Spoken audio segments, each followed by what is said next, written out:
சினிமாவிற்கே ஒரு அடையாளம் என்று சொன்னால் அது இந்த ஏவிஎம் ஸ்டுடியோ தான். அந்த பக்கம் வாங்கி இந்த பக்கம் ஏவிஎம் ஒரு அடையாளம்.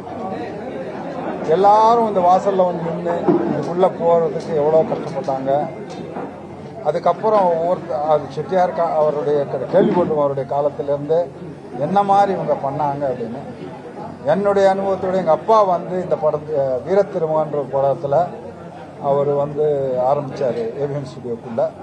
அந்த படம் வந்து சச்சிமாவோட முதல் படம். ஸோ கலைக்காக அவர்கள் எப்படி எப்படியெல்லாம் பண்ணாங்க. அதுக்கு அடுத்து வந்தார் பாருங்க இவர். அந்த கை கட்டினதை இறக்கவே இல்லை. எல்லாரையும் கை தூக்கி விட்டு அவர் மாத்திரம் கை கட்டிக்கிட்டே இருந்தார்.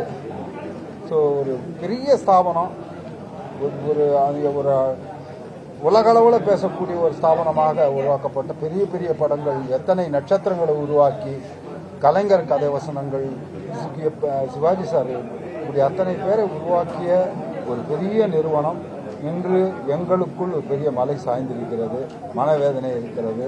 அந்த குடும்பத்திற்கு எங்கள் வருத்தத்தையும் ஆழ்ந்த அனுதாபத்தையும் தெரிவித்துள்ளது.